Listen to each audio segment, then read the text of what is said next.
Hey, Marty Hoffman here with Brady Sampson. We are talking about real estate mindset, how so much of real estate goes back to mindset. And today, we really want to touch upon fear and how one can overcome fear and do great things in life. So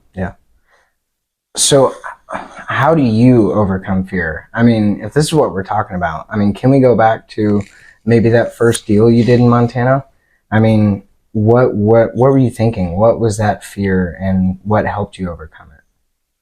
Yeah, I think, we were talking before the show a little bit, and you talked about, we get our big wins by getting our little wins. And those little wins breed big wins.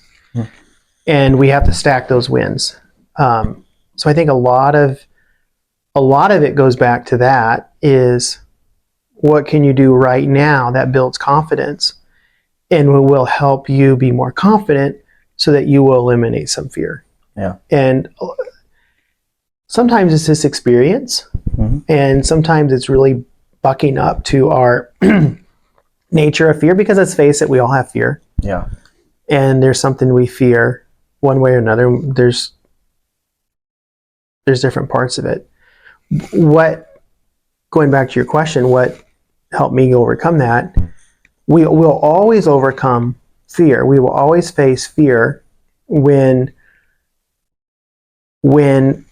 our pain is great enough to push us into it. You think of like a house burning down, right? Hollywood. They're doing this movie scene of the house burning down. Whether it's Hollywood or not, there's typically somebody, let's say there's two people in the window. One person gets to the window and the firemen say, jump. Person jumps. The other person's scared of heights, and they're scared of falling, and they're scared the firemen aren't going to catch them. And they're doing this, and they're looking at that fire, and they're determining what's worse, my fear of falling or my fear of burning in the fire. And a lot of times when you think of that scene, that fire has to get close enough where that pain point becomes great enough that person is willing to overcome that fear. And so I think that's what has to happen, is we have to come to realize that oftentimes, it doesn't have to be this way, but oftentimes we have to come to a position in our life where the pain point is great enough that we are now willing to do something. And that could be exercise, it could be buying a house, it could be going on a diet, it could be a job interview, it could be asking your boss for a raise. I mean, it could be anything and everything. Absolutely. I mean, that was one thing that I had previously struggled with, was my weight. And, we get in these like funks, and for me in particular, I would stress eat, or I would just eat because I'm bored. And there were so many days that go by and then the weight just keeps going up, but I don't notice. You don't notice until it gets so bad. For me, it was seeing that number on the scale. Whenever I finally jumped back on and I saw 210 pounds, the fear of becoming 300 pounds, the fear of becoming 400 pounds and not being there for my future family, not being able to move whenever I'm 70 years old, that pain grew greater than the pain of not eating, than the pain of, having to pass by the Ruffles in the store, pass by those cookies. And so that pain grew greater. And that's why I got back in shape. And that's why I have been working out, is because that pain grew greater. And I mean, was that just an easy decision for you? You saw the number and you made a decision? It was easy. And okay, so I've struggled with my weight for many years. And so my journey started whenever I was probably 7th grade. I was in 7th grade, and something happened to me, a life-changing event happened, and I became stressed, and I was at home a lot, and so I would sit there and eat and eat, and that's all I did. And whenever I jumped on the scale and saw 190 pounds, for me it's seeing that like we have so many different things that happen in our lives. whether that's people, whether that's, just something in society that shows you and just kind of wakes you up and says, this is not okay. Yeah. And for me, it's always been jumping on the scale and seeing that that's not okay. And so I've actually lost 60 pounds twice. Wow. And so I just kept getting back to that point. I'd get in shape and I'd say, well, I'm fine now, right? I'm fine now. I've lost the weight. I did the thing. And then next thing you know, something would happen, or I'd get into a relationship, I'd get complacent, and I would just sit there and eat. And every time it's been, whenever it gets so bad. And for now, like, this is the third time. And now I'm looking at it and I'm saying, well, this is definitely not okay. Something has to change. Not only just getting in the gym and working out for 6 to 12 months and losing the weight, but something else has to change. A different hammer has to drop. And for me, that was realizing that this isn't a temporary thing. Like, this is the rest of my life. Yeah. I have to dedicate to being the best version of myself. And it's not just a seasonality thing. And the weight loss industry wants it to be. They want it to be.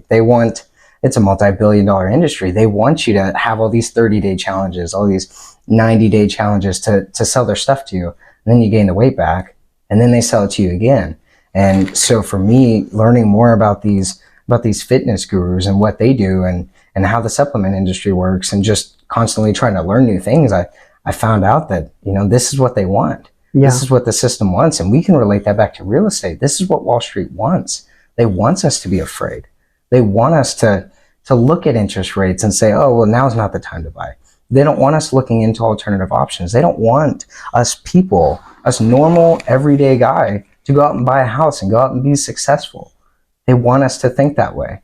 And so some people might say, oh, well, I tried real estate. Oh, I bought a house, and then 2008 crash, it took it away. And it's like, well, are you going to try again? Yeah. Did you learn from that mistake? Are you going to try again? Well, Wall Street wants you to. They don't want you to change your mindset. They don't want you to overcome those fears. They want you to stay scared. For the weight loss industry, they want me to stay fat. They want me to consume their products.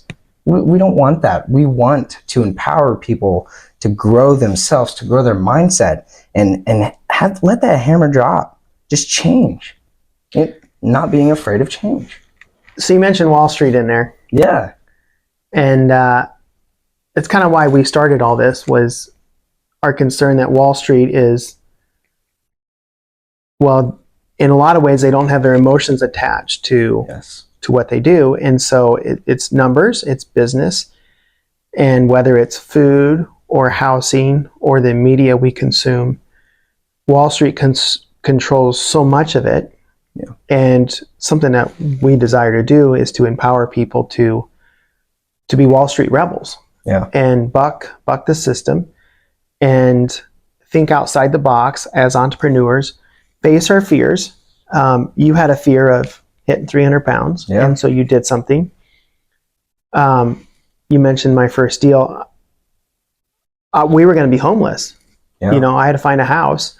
And I honestly didn't like the idea of paying somebody else rent. I didn't like the idea of paying someone else a mortgage payment every month. And that pain point pushed me to go and do something about it. Yeah. So that's the big thing. A book I read this week is called Who Moved My Cheese by Spencer Johnson. Okay. And he talks a lot about adjusting to change and not being okay with complacency, but being adaptable and willing to change. And a diet is one of those things that you can do it for so long, but maybe you need to change it because your body gets used to what you're doing or whatever. Yeah. So, yeah. What happened in that book? There's 4 characters. Their cheese gets moved from location A to location B. 2 of the characters, Sniff and Scurry, take off and they go find it again. They're the people that adapt well to change. One's going to smell it, and the other one's just going to run ahead and try to find it. Yeah. The other 2 characters in the book really victimize themselves, and they expect the cheese to come to them, even though they're not deserving of it. And they make all these excuses. And finally, one goes off on his own and pursues more cheese. Actually tries to bring it back to the other character, but the other character says, no, I want the old cheese. And the book ends with the one character that went off on his own to adapt to change, finding a whole room of cheese. It's different cheese, but it's lots of it, and it is all that he could ask or imagine, but it is different. And it's really just a short story about how we need to be open to change and not complacent and not expecting everything not to change. Yep. We live in a very fast-paced world. Real estate wise, a lot of people don't want to get in the real estate market right now because of high interest rates. But maybe there's a way to pivot with that. Yeah. You know, maybe you start following Pace Morby and you start looking at subject to, and subject to would be when you take someone's, maybe you asked me what subject to. Yeah. Can we edit that? Yeah. Yeah. So what would subject to be? So subject to would be when somebody has an existing mortgage. Okay. And I think it's like 80% of mortgages right now are below a 4%. And that's low. That's really low. If you go to the bank now, you're going to be around an 8%. 8, wow. And the difference between a 4% and 8%, well, you can go to google.com, punch in mortgage calculator, and you can see the difference. Just push those numbers in there on 100K, 200K, 500K, whatever. It's a big difference in monthly payment. Yeah. But that's a big thing now is people say, well, I can't afford it. Interest rates are so high, I'm out. But maybe you look at a subject to meaning you've got a 3.8. I can't do it at 8%, but I can do a 3.8. Yeah. So I take over your loan, I take over your payments, my name goes on the deed, and now I lock in, now I've got your interest rate, but I'm still getting the house. And you're out of it. I give you maybe some cash for keys. Yeah. And you're out of your house, and I've got your house, but at a lower interest rate. Mm-hmm. Yeah. What other options are there other than subject to for somebody that's afraid of those high interest rates now? Well, the beautiful thing about real estate is you can always do things creatively. Okay. I've heard of guys who will maybe buy a distressed property, put their name on it. They'll give the guy a deposit, down payment, and they won't make any more payments for a year while they fix the property up.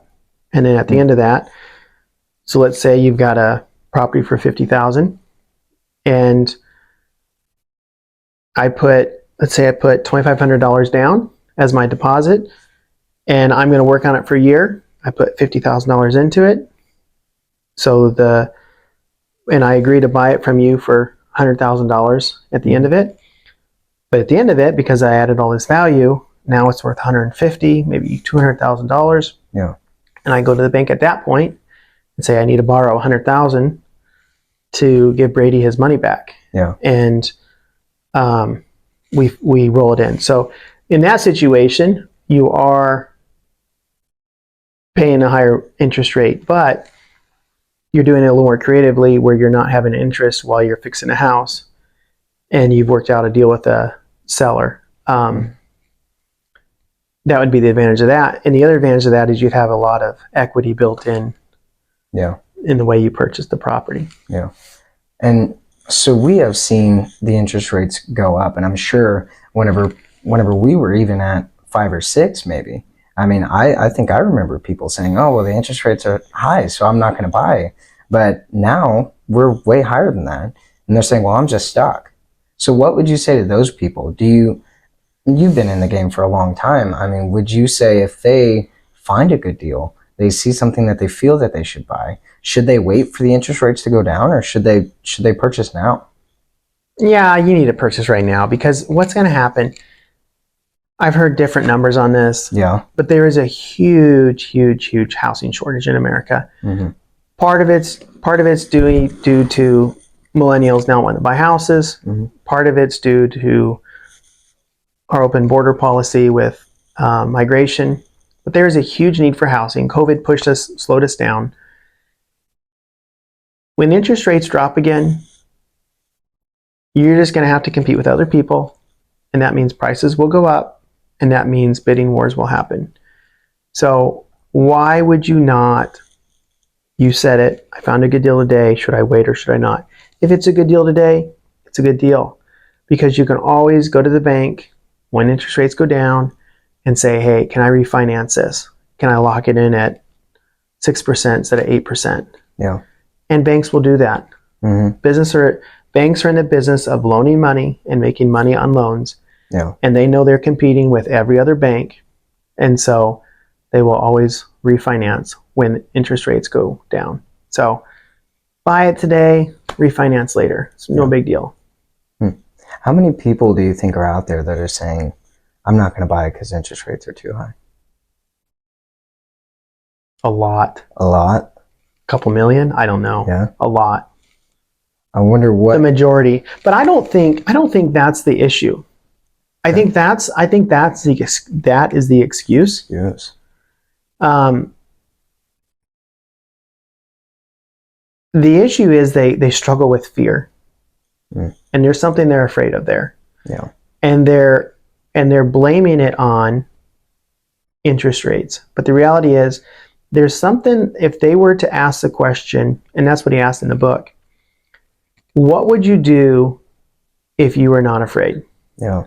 And obviously that opens up the huge window. Like, why am I driven on fear? Why does fear drive me? But if you're not driven by fear, then you're not going to get to make any excuses based on fear. Yeah. So for sure, interest rates make it harder. We're definitely structuring things differently and running our business different because of it. Mm-hmm. Interest rates are low. It's just the easy button. Easy. And anyone can make money then. Yeah. But when interest rates go up, you got to be more creative. You got to figure it out. But you can't make excuses. That's bottom line. Yeah. No excuses. Because, and so to identify what is that fear? I mean, that's waiting. Like, what if I don't buy? We talked about, change happens whenever the fear of not changing becomes, or the pain of not changing becomes greater than the pain of making the change.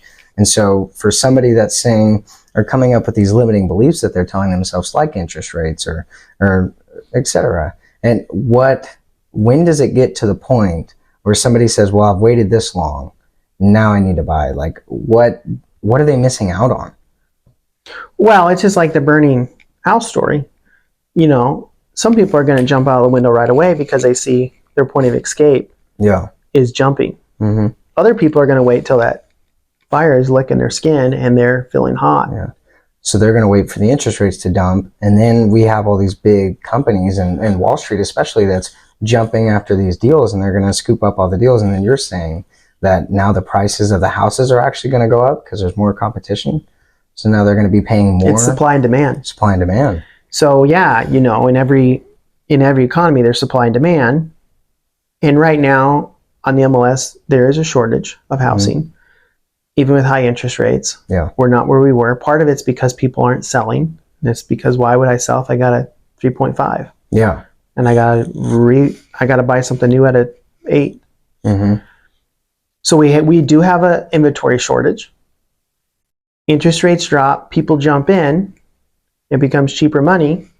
They've been waiting for this. They can't use that excuse any longer. Yeah. They jump in, but if I have a house to sell, and I've got 5 offers on it, I'm going to say, give me your highest and best by 5 o'clock on Monday night. Absolutely. And I'm going to encourage all those interested parties to give me a little more. Yeah. And I would be a fool not to do that because there's 5 people interested. And why would I not just take the best? Why would I not just take an offer and maybe they're all the same? Yeah. So you ask for highest and best. You get highest and best. Somebody wants it more than somebody else. They could do what they call an escalation clause. Yeah. And that is kind of like eBay. I don't know if eBay still does that, but where you can have eBay bid for you. Okay. So an escalation clause is when you say, you know what, my bid is for 250,000, but I will go up to 275,000. Right. Yeah, minimum bid. And it's like this silent auction where the realtor, the listing agent, will push that escalation clause as high as it will go. But that's what will happen. Yeah. And all these people that are wanting to buy suddenly to save $20,000 in interest will end up paying $20,000 more on the list price, or maybe $100,000 more. Yeah, maybe a lot more. And they're going to be out. Yeah. And they're going to be upset.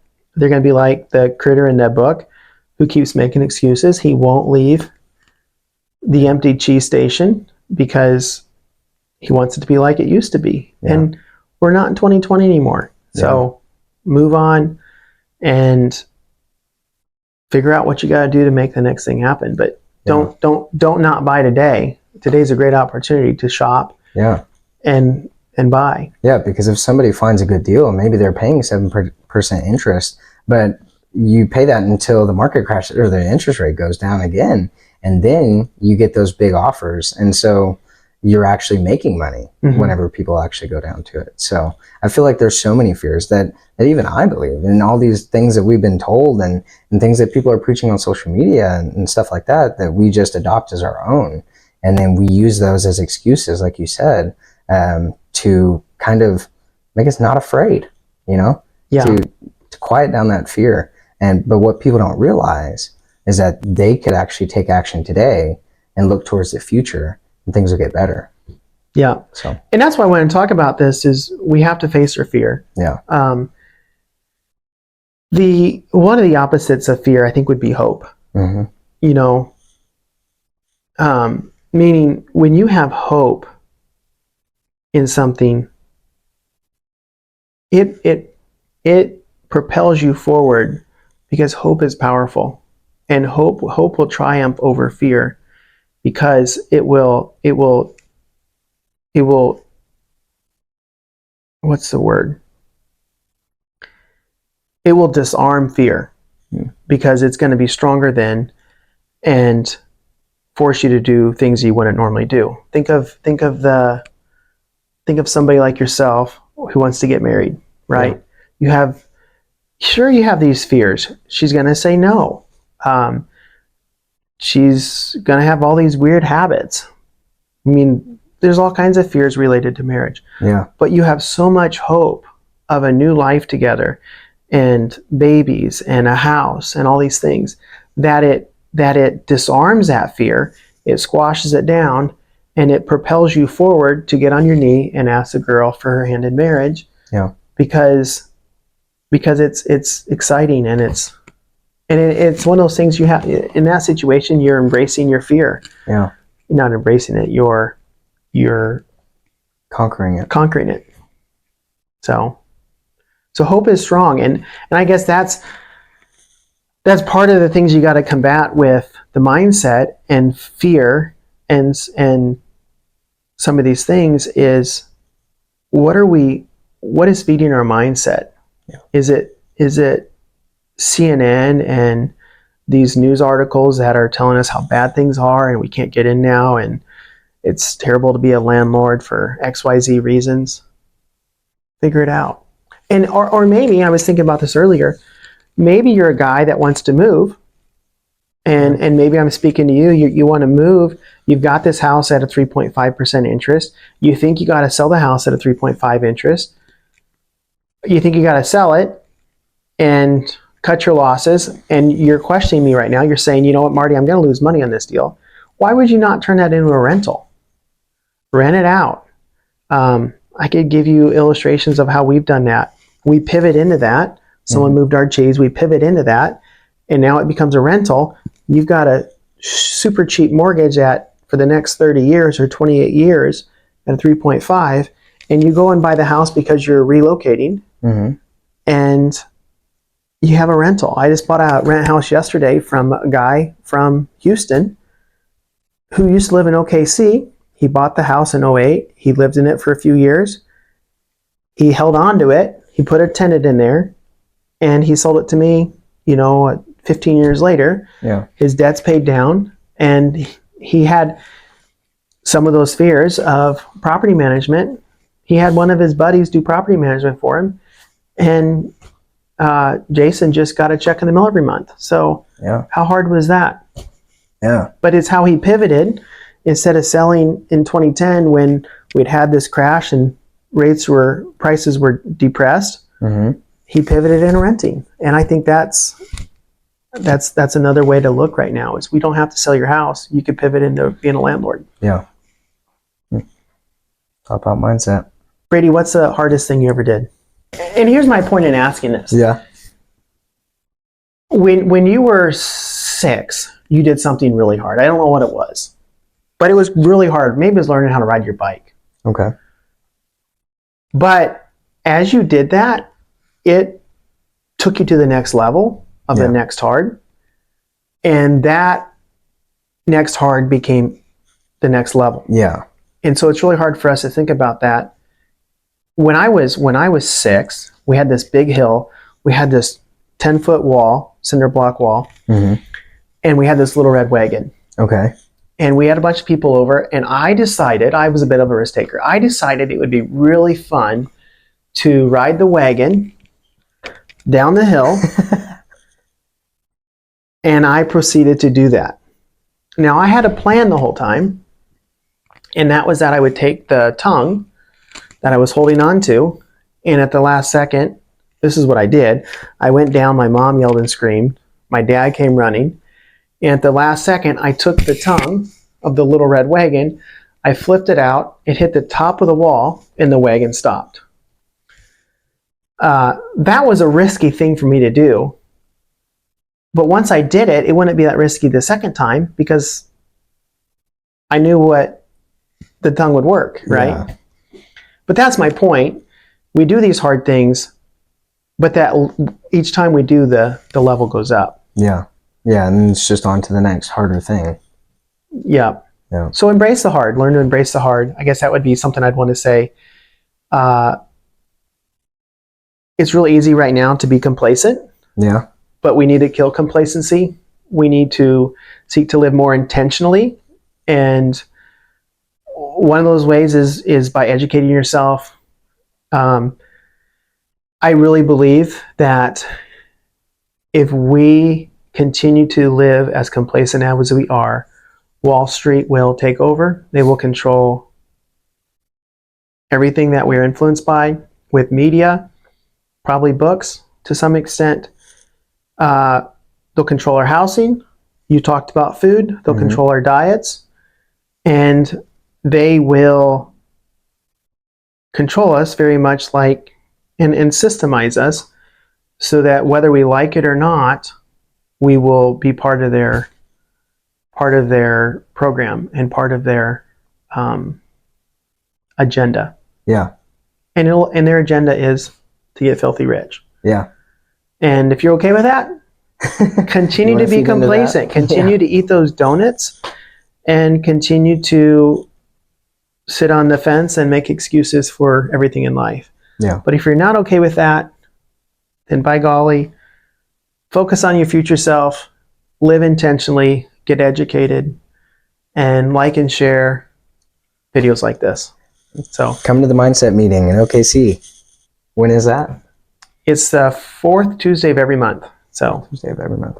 And what time and how do we find that? Is there a website? There'll be stuff in the show notes below. In the show notes? Okay, yep. Awesome.